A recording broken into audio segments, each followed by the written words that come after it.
होंगे और ये मेरा वीडियो अभी देख रहे होंगे। आइए हम लोग चक्रवृद्धि ब्याज के क्लास को कंटिन्यू करते हुए आगे बढ़ते हैं।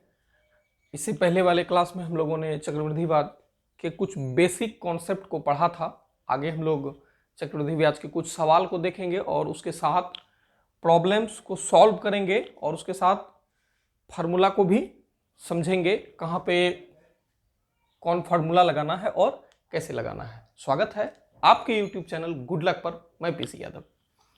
कंपाउंड इंटरेस्ट चक्रवृद्धि ब्याज, तो जैसा कि सवाल है यहाँ पर 10,000 का 3 वर्ष का चक्रवृद्धि ब्याज कितना होगा जबकि ब्याज की दर प्रथम वर्ष 4%, द्वितीय वर्ष 5% और तथा तृतीय वर्ष 6% हो।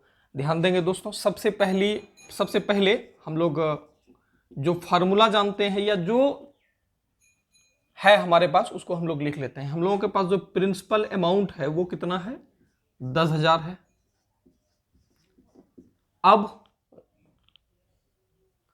जो है टाइम कितना है, टाइम आपके पास 3 वर्ष है।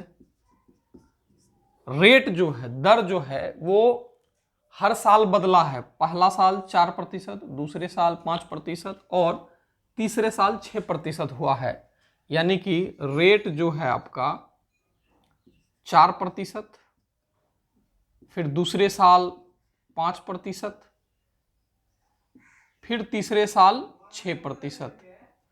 तो अब हम लोग फार्मूला लगाएंगे, जो हम लोग फार्मूला जानते हैं, ए बराबर यानी कि फाइनल अमाउंट, ए बराबर जो हम लोग फार्मूला जानते हैं P इंटू 1 प्लस R बटा 100, जो इससे पहले वाले क्लास में हम लोग पढ़ चुके हैं। उस पर कुछ सवाल भी हम लोग बना चुके हैं।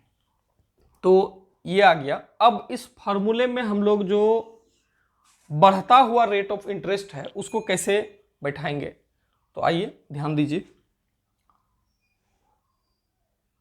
ए बराबर P आपका 10,000 है, उसको लिख देंगे। फिर पहला साल 1 प्लस 4/100। ध्यान देंगे दोस्तों, 3 साल है और 3 साल का अलग अलग रेट है, तो इसमें पावर 3 नहीं लिखेंगे, टी नहीं लिखेंगे। इसलिए नहीं लिखेंगे क्योंकि हर साल जो है रेट ऑफ इंटरेस्ट बढ़ा है। तो उसके लिए हम लोग क्या करेंगे, फिर लिखेंगे 1 प्लस 5/100। फिर तीसरे साल, ध्यान देंगे दोस्तों, तीसरे साल जो है वो भी आपका रेट ऑफ इंटरेस्ट अलग था, 6% है, जैसा कि आप प्रश्न में देख सकते हैं। तो यहाँ पे 1 प्लस 6/100, ठीक है। अब यहाँ पे देखिए, ये हो गया आपका पहला साल, ये दूसरा साल और ये तीसरा साल, यानी कि कुल मिला के 3 साल जो पूछा है कि 3 साल का जो चक्रवृद्धि ब्याज होगा वो कितना होगा, किस रेट पर, 4%, 5% और 6%। पहले साल हमने यहाँ पे फर्स्ट ईयर, सेकेंड ईयर और थर्ड ईयर, तीनों साल जो रेट ऑफ इंटरेस्ट बढ़ते कदम में है या कुछ भी रहे वो आप इस तरह से लिख सकते हैं। तो अब इसको सॉल्व कर लीजिए। ये आपका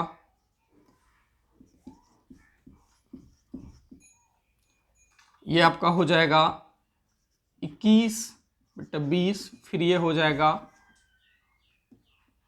ये आपका 26/25 होगा, चूंकि ये 25 बार में कटेगा। ध्यान देंगे दोस्तों, 4 से जब भागा देंगे 100 को तो 25 आएगा। फिर ये आपका 20 आएगा, ये आपका हो जाएगा 21/20। फिर ये आपका, ध्यान देंगे दोस्तों, ये 2 से और ये 3, तो ये आपका आ जाएगा 53/50। अब इसको आप लिख लीजिए, 10,000 गुना 26/25 गुना 21/20 गुना 53/50। ये जीरो, ये जीरो, ये जीरो, ये जीरो आप काट दीजिए, ठीक है। ये 2 से 50 और ये 5 से 10, यानी कि कुल मिला के 10 गुना 26 गुना 21 गुना 53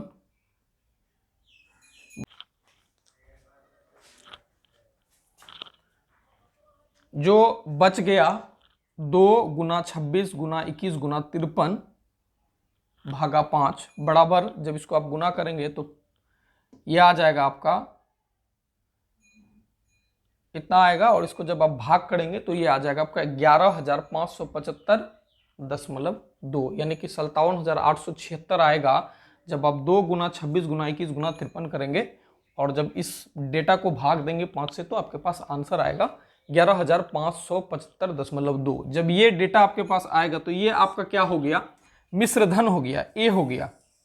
तो चक्रवृद्धि ब्याज निकालने का जो फॉर्मूला हम लोगों के पास है, CI बराबर होता है ए माइनस पी। तो P आपके पास 10,000 है, ए जो है आपके पास निकल के कितना है 11,575.2। तो जब 11,575.2 में 10,000 को घटाएंगे तो आपके पास आंसर आ जाएगा 0.257, यानी कि 1575 आपके पास आंसर आएगा। यानी कि इस बढ़ते हुए दर प्रतिशत पर 3 वर्ष में जो आपका ब्याज होगा वो होगा 1,575.2 10,000 पर।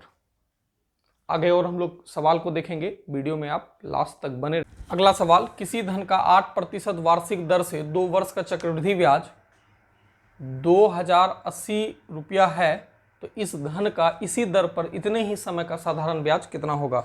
ध्यान देंगे दोस्तों, ये जो सवाल है सबसे पहले इसमें देख लेंगे कि हम लोगों के पास क्या क्या दिया हुआ है। हम लोगों के पास प्रिंसिपल अमाउंट नहीं दिया हुआ है, तो हम लोग P बराबर मान लेंगे X। अब रेट दिया हुआ है R बराबर 8% है। आगे बढ़िए, जो चक्रवृद्धि ब्याज है यानी कि CI जो है वो अपने पास है 2,080, ठीक है। इस धन का इसी दर पर इतने ही समय का साधारण ब्याज कितना होगा। समय भी दिया हुआ है, समय कितना है 2 वर्ष है। अब हम लोग फार्मूला लगा लेंगे, CI बराबर होता है कंपाउंड इंटरेस्ट बराबर जो फार्मूला होता है A माइनस P होता है। तो A बराबर होता है P इंटू 1 प्लस R बटा 100 का whole power T minus P। तो ध्यान देंगे दोस्तों, यहाँ पर जो P है वो X है, P भी रख सकते थे, कोई दिक्कत नहीं था। R जो है वो 8 है बटा 100 का पावर 2 है, फिर X है। तो इसको सॉल्व कर लीजिए, इसको आप X गुना 108 बटा 100 गुना 108 बटा 100 माइनस X। अब इसको हम लोग सॉल्व कर लेंगे, और CI आपको दिया हुआ है 2,080। ध्यान देंगे दोस्तों, CI आपको यहाँ पे दिया हुआ है 2,080, उसका मान रख देंगे, फिर उसका ये 2,080 आपको दिया हुआ है।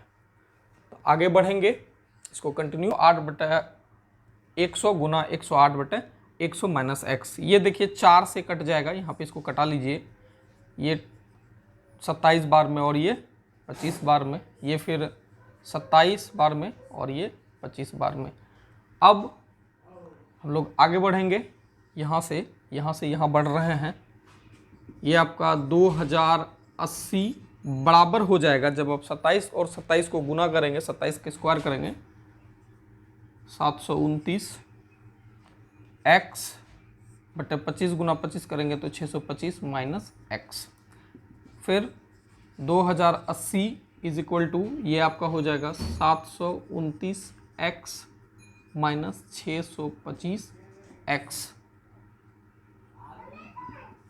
और ये हो जाएगा आपका 104 X 40, ठीक है 104 X, और ये 2,080, यानी कि अब X बराबर हो जाएगा 80 भागा 104।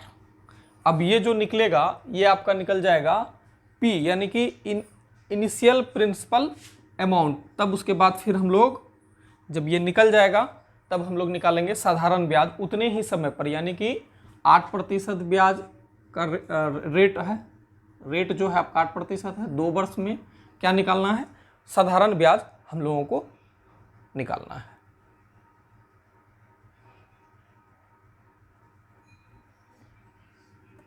गुना यहाँ होगा 625, ये छूट गया था, यहाँ पे गुना हो जाएगा। ये जो इसका एलसीएम लिए हैं ये 625, यहाँ करके गुना होगा 625। तो अब इसको हम लोग सॉल्व करेंगे तो आपका जो आएगा, इसको काट करके ये आएगा 12,500, यानी कि P जो आपका निकलेगा वो 12,000, जब इसको सॉल्व करिएगा तो 12,500 आएगा। यानी कि हम लोगों के पास जो प्रिंसिपल अमाउंट है वो कितना आ गया, 12,500।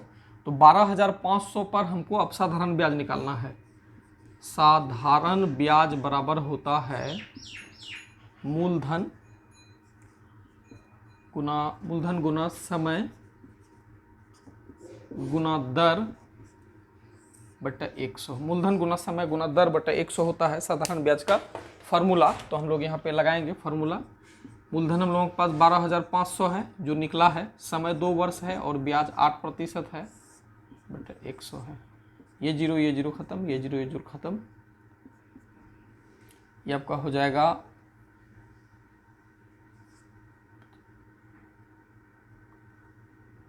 8 दूना 16, 16 85, हाथ रहा 8, 8 दूना 16, 4 20, 2 8 2 10, यानी कि आपका जो साधारण ब्याज आएगा वो आएगा 2,000। उतने ही समय में उतने ही ब्याज दर पर और कंपाउंड इंटरेस्ट आपका आता है 2080 जो आपके सवाल में दिया हुआ है। हम लोगों ने सॉल्व किया, सॉल्व करके प्रिंसिपल अमाउंट निकाला है और आपका आंसर जो है यहाँ पे ए नंबर होगा 2000, यानी कि साधारण ब्याज 2000 आएगा। अब हम लोग थोड़ा सा ध्यान देंगे, इसको हम लोग डायरेक्ट ऑप्शन से भी बना सकते थे। कैसे बना सकते थे, इतना करने की आवश्यकता नहीं था। अगर एग्जाम में ऐसा सवाल पूछे तो उसको हम लोग कैसे निकालेंगे। सबसे पहली बात, साधारण ब्याज सेम दर पर हो, सेम समय के लिए हो तो हमेशा कम होगा चक्रवृद्धि ब्याज से, ये आप सभी को पता है। तो सिंपली हम लोग यहाँ चेकआउट कर लेते, 4,000 है, 3,000 है, 12,500 है और 2,000 है, और यहाँ पे जो चक्रवृद्धि ब्याज है वो 2,080 रुपया ही है। तो सिंपली हम लोग यहाँ पे ए को बना करके निकल जाते हैं। अगर सवाल ऐसा आपको पूछे ऑप्शन में सब जो है बड़ा हो, सब अगर बड़ा हो डेटा साधारण ब्याज के लिए, तो हम लोग जो साधारण ब्याज से छोटा डेटा होगा वही आपका आंसर होगा। अगर आप चैनल पर नए हैं तो चैनल को लाइक करें, शेयर करें, सब्सक्राइब करें। धन्यवाद।